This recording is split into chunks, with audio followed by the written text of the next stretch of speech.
Hello, my friend. On today's episode, I'm speaking with Pete, and we're talking about the one big, giant mistake that most gym owners are making when it comes to making change at your gym. So, whether you're offering a new service, changing an SOP, or changing your workflow for how things happen, when you're making change at your gym, there's one very common mistake most of you are making.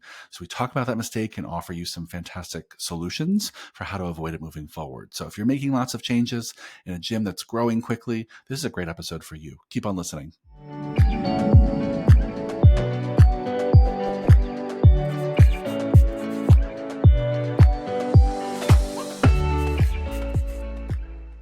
Hello, fitness business nerds. What's up? Welcome to another episode of the Business for Unicorns podcast. Before we jump into today's episode with Pete today, I just want to give you all a quick reminder that if you love these podcasts, you can get more time with us by joining Unicorn Society. If you want to talk to me and Mark and Pete and Ben and the rest of the Business for Unicorns team in real life, you can do that.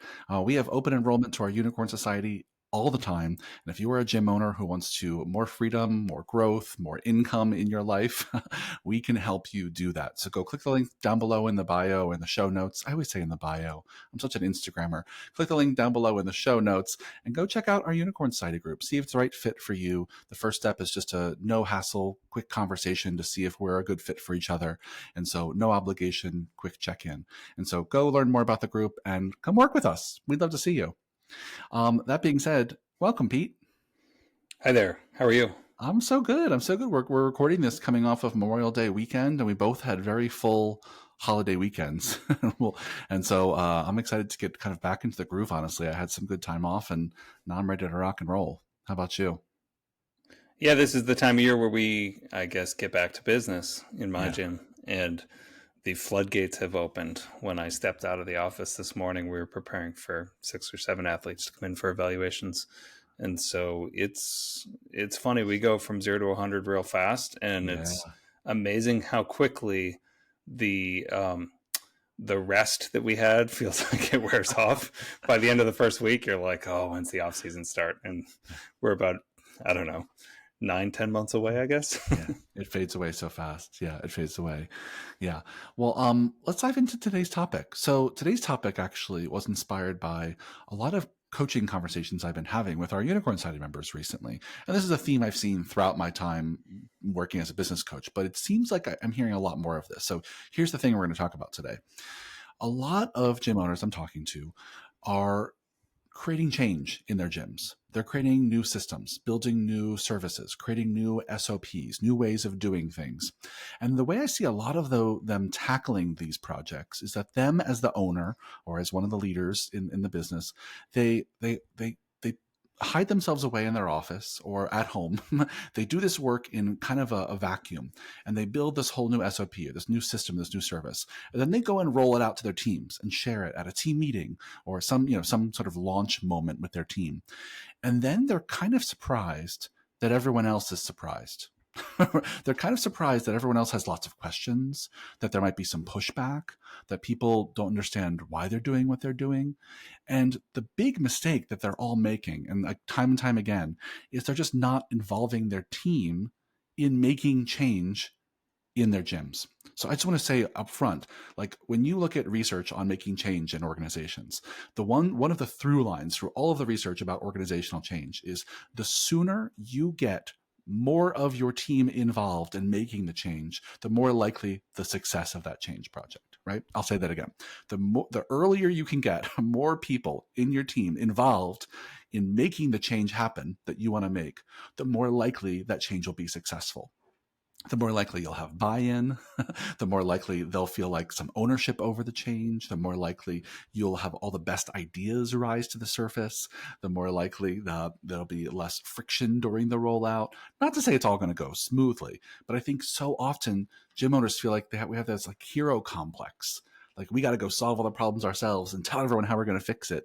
When in reality, you're going to get farther faster by including your team in some of that. So I want to just share that as like a lesson I hear a lot of our Unicorn Society members learning lately, and just open up for you and me, Pete, to talk about how we've experienced that phenomenon, how we've done it both the right way and the wrong way, and how we when we do include our team members, how do we do it? So let me just open up and say, like, what's your reaction to all that? So I completely agree. I think that I'll start with a wrong way example, Yeah, because when we had our big employee defection a number of years back, some of the feedback was that maybe Eric and I hadn't involved people enough in the yeah, strategic decision making. And what we did wrong was we way overcorrected to the mm, point where we created us almost like the US government. We like yep, grinded to a stop on decision making because we took this if some is good, more is better mindset into involving people. And next thing you know, it's like I'm trying to get a full staff plus a handful of interns to collectively agree on a strategic play, when the reality is what you're saying is not involve right, 100% of the parties involved with your operation. You're no, saying have a handful of decision makers and yeah, people who can affect change and who have strongly held opinions that aren't often voiced, yeah, and the get that consensus. out there. But what we did was we put too many opinions in the room, Yep. and it stopped our ability to make significant decisions, if that makes sense. Yeah, 100%. When you try to get a consensus for every damn decision from every player on your team, right, you're never going to get anything fucking done, right? And that's totally at the other end of the spectrum. I think this is a great visual, right? On one end of the spectrum is the owner does it all. The owner recognizes the problem, solves the problems, tells everyone what the problem, how we're going to address the problem, doesn't ask any input, and just like single man's it or single person's it. On the other end, if you try to overcorrect, you get everything's democratic, everything's a vote, everyone gets to share their opinion about every damn decision. You're trying to get a consensus every time, or at least the majority rule, and that's maddening. You'll never get anything done. And to be fair, at MFF, we've probably done a little bit of both over the years. There's been some times where Mark and I were like, we know best. We're just going to tell everyone this is exactly what we're doing. And once in a while, I think that was fine, but all too often, it was not the right choice. It was not the right choice. And people were like, wait, no, we have thoughts and opinions about this. There's things you think you're missing. And we've overcorrected and did exactly what you did, Pete. And everything was kind of democratic. We try to get everyone's opinion, everyone to buy in. That wasn't efficient. And you also would have some people who just didn't want to buy in, didn't want to have their opinion heard. So now we're forcing people to have an opinion on parts of the business that they don't care about. So there's a lot that can go wrong here, right? There's a real danger zone at each end of the spectrum. When it has gone well for you, Pete, what are some things that you have done to successfully involve your team in change projects? I think it's a good idea to identify who your leadership team is and Yeah, understand that that's bigger than just ownership. yeah, And so that could be department heads, that could be just a function of seniority. But there are people who, like you said, are really excited to be involved in the decision making process. And there are some who could not possibly get further away if you gave them the opportunity to do so. And yeah, so these conversations are best had with people who are excited to be in the room. And yeah. they're the ones who push back on the like unilateral decision making are the ones who would love to be part of that leadership team. Now sometimes it's not deserved, Yeah. and we have to make those decisions as we go. But first things first, decide on who the players are Hmm. before you start trying to affect change. Yeah, I think it's an important one. And for all of you out there who are like, well, I don't have a very big team, I don't have departments, and I don't have a huge leadership team.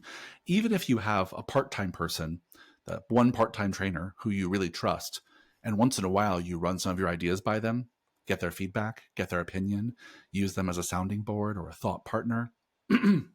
Excuse me, that can go a long way to helping you get out of your head. Make sure you're stress testing your own ideas. Make sure you're getting some feedback and not just going with the first thing that pops into your head. Right? I mean, that kind of collaboration, even if it's just like a 1 hour conversation with a part-time trainer, can be kind of like a useful balance to making sure that you're not just creating shit in a vacuum as an owner. Yeah, yeah. Yeah, and Also, so beyond that, I'd say maybe not everybody needs you to hand the baton off on decision making. mhm, They just want to know that decisions are being made.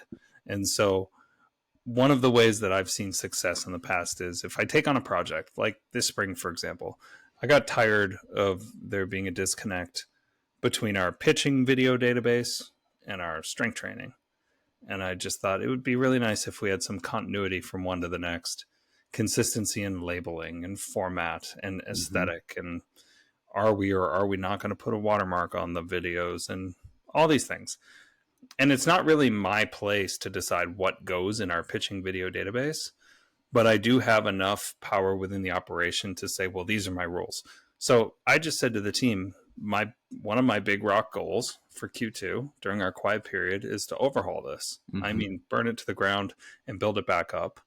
And these are the hurdles I anticipate encountering during the process. And these are the steps in the process where I see each, person who's impacted playing a role. And this is how I loosely envision getting this done. Poke holes in my plan. Yep. And they did.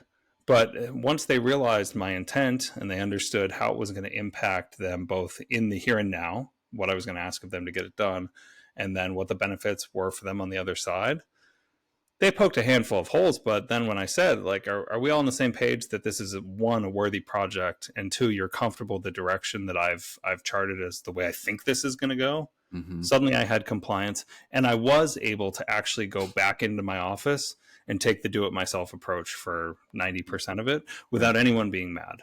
But I Yeah. think that the mistake that you're talking about gym owners making is internalizing everything that I said in the last 120 seconds Yes. and then showing up and being like, hey, all hands team meeting, I have something to show you. Yeah. And if the opportunity to poke holes in my plan hadn't happened, Yep. there would be major shortcomings that would need to be overhauled and fixed and frustrations. And we'd Yeah. probably have a pretty clunky system that could have been fixed in the first place with roughly 3 to 5 minutes of conversation. Yeah, that's such a perfect example, Pete, of like, listen, this wasn't a whole democratic process. You didn't even collaborate with them on most of the actual doing of the work. It was just, can I get everyone's, at least a handful of people's opinions about, am I in the right direction? Right? Does this plan make sense to you? Does this seem important? Right? Will this have a positive impact on your role? In a gym, right? What would you do differently, right? And even that moment, just to stress test your own thinking and reality check your ideas, just goes a long way to getting people to have any sort of buy-in to the final product, right? It's because they had some say. They had some say in how it went. So then when you roll out that thing, they're going to have some little piece of ownership of like, oh yeah, we helped Pete. Pete talked to us about that last month and we helped make sure that he was on the right track. And this all makes sense to me now, right? It doesn't take much sometimes. I'll give another quick example that I see all the time is specifically when it comes to creating SOPs, right? Standard operating procedures, which are basically just like instructions for how you do things in a gym. And like, very common instructions or something stupid like how to open up the gym, right? An SOP for getting in the morning and opening up the gym. And the reality is that if I went in right now and made a video of me opening up Mark Fisher Fitness, I might do a perfectly fine job. All the lights might be on, the music might be at the right volume, right? All the things might be in the right place. But that's not the finished. That's not what matters most about the finished product. What matters most about the finished product is that I can hand that video to someone who's never done it before, and they will be able to follow the video and mostly get it right. So what I want to test is not that like I did it well. I want to test that this resource, this tool that I made is actually useful for its intended purpose. So something as simple as creating an SOP for how to open your gym, I want to include some people who are maybe been around for a very long time in my gym and don't even think about how they open anymore, and ask them to follow the steps in my video and see if they get it right. Or I'm going to find someone who's our newest employee and ask them to follow the instructions on my video, see if they get it right. I might actually ask my husband to come in and follow the video and see if he gets it right, right? But the point is that even something as simple as creating a simple SOP, you benefit from having different eyeballs, different perspectives, different opinions weigh in to an extent that you get a better final product that makes sense to more than just you as the owner. Yeah, it's hard to get out of our own heads. Everything seems easy in our mind. 100%. And we have just such bias for, our ideas seem so clear and so like they make so much sense, and then the owner's thinking becomes this kind of like quote common sense, then we get mad that everyone else doesn't share this kind of common sense that is our own thinking. When the reality is, it's like, that's not actually how thinking works. There is no common sense. And if you want to create a common sense, you do that by what we're talking about, by building some consensus around, is this the right thing to work on? Is this solution making sense to everyone? Is how we're doing this making sense to everyone? How can we make it better? How would you Yes. do it differently? Right? Stress test the concept a little bit. Yeah, because then what we're doing in that dialogue, in that collaboration, is making a common sense. We're making a culture of, oh, this is how we do this. This is how we think about this. And so often we get into this understandable mindset. I can just do it myself faster. I can just do it myself faster, which might be true, but it probably is not going to be as effective. You might get to a finished product, but then no one's going to fucking like it or know how to use it, or you'll have missed several things, and then you got to start all over again, right? And so, yeah, I'm trying to think of what other examples of things you've seen work and not work in this area. Well, just a piece of advice for the listener, and that is that we the owners might have a number of projects of this nature kicking around in our head that we're considering attacking. And I'd imagine that if given the opportunity to do so, some of our team would cross a number of those ideas off the list and say, this is a waste of energy. Why are we doing this? Yeah. And an example would be that I have a running list of wanted, maybe not needed equipment that I keep on a spreadsheet that I work off of every day, kind of my personal to-do list. And last week, John was traveling. He was out of town for a week. And I thought to myself, why not just see what the team's list looks like? Because with us getting busy, as I mentioned, we're going to come into a lot of cash flow. It's a good time to invest in some equipment and things around the space. And I just said to him, hey, you've all got 24 hours. Post-it note on my desk, equipment additions you'd like to see. I'm not promising you I will buy them, but I am promising you I will consider them. And they will go on to my master list, which will then get reprioritized. It'll be interesting to see what you guys want. Yeah, and their list could not have possibly been further than my list of things that I thought we definitely need. There's like almost no overlap. Yeah. And so assuming that the new initiatives that we have or the SOPs that we're building out are of value in the minds of the users right now is kind of short-sighted. And so ask before you execute on anything, just ask the team if they see it as a worthy effort, because they're the ones who are actually going to have to see most of this through. Once you say, here's the finished product, go use it. Yeah. I love that approach. I love that. Like, everyone write a letter to Santa and let them know what you want. I'm not promising Santa's going to bring it, but send your letters to the North Pole and we'll see what happens. But it was good because it allowed me to see the places that there were overlap. It was usually on like low key wear and tear. It kind of eats at me, but I don't know if anyone else noticed. And the minute those things showed up, I thought like, all right, it is time. I got to pull the trigger on these things. They just made their way to the top of the list. I'm not waiting for John to get back to make the call on those three. Yeah. Where we, usually I talk to my business partner and say, hey, I'm looking at spending here, here, and here. Do we collectively agree? Yeah. And it's funny because there was one thing that made its way onto the list. And I was like, hey, this thing, I was surprised to see it on there. I want to get where your head is at. And he said, absolutely fucking not. I was just like, okay, well, good. I'm glad I know where you stand on that one. We're on the same page. Yeah. Well, the other thing I'm thinking of, and I don't know if this idea is going to come out,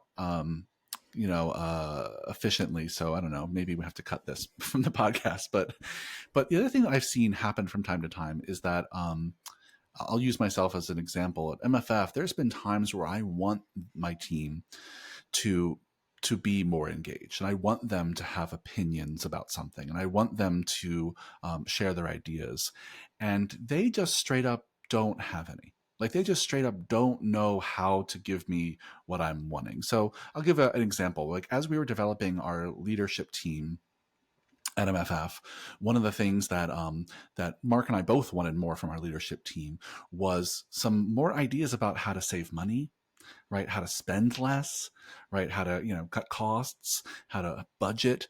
And we're like, we want some ideas. Like, help us out. Let's all brainstorm together thinking about how to make this happen. And what we learned, and this has happened many times in many different ways, but is that they just didn't have enough knowledge about how the business worked in that way to be helpful yet. Mm-hmm. So I think in some cases, when you find that you want to include your team in something like improving your client's experience, but your team doesn't have a lot of like customer service experience, right? You might need to do some educating for them, have them read some books, have them take some courses, right, to learn more about customer service, or in our case, finance and budgeting. And so I say that to say, as you do develop a larger team, for those of you out there who will have a larger team, and you want some of them to really take on more management and leadership roles, to really engage them the way you want to, you might need to have some time developing their skills and their knowledge so they can actually over time increasingly bring you more and more useful, high level, kind of strategic thinking, which they might not have on day one. Is that idea clear? Am I making sense?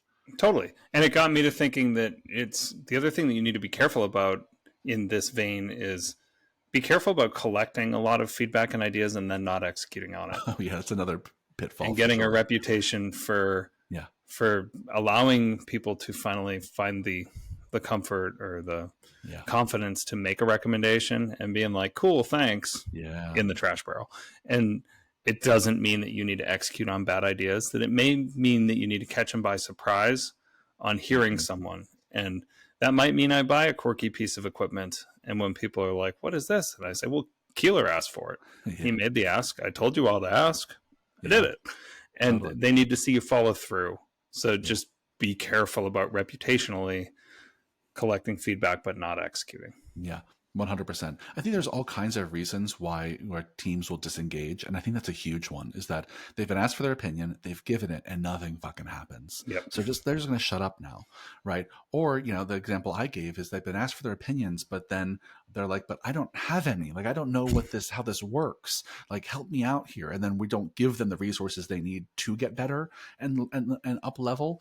Then they're just going to turn off. Right. So I think there's lots of reasons why teams wouldn't engage in change projects, but if they have all the right information and tools, they want to be helpful. They want their jobs to get easier. They want to make more money. They want to see the gym succeed. And all of these change projects that us as owners are implementing are all trying to help do that, right? Our change projects are trying to have things be more efficient so we can grow more and everyone's lives and work gets better. And the more collaborative we do that, the more likely we are to succeed. But there's a lot of things that can get away of that collaboration. Final thoughts here, Pete. What do you want to say to bring this topic home?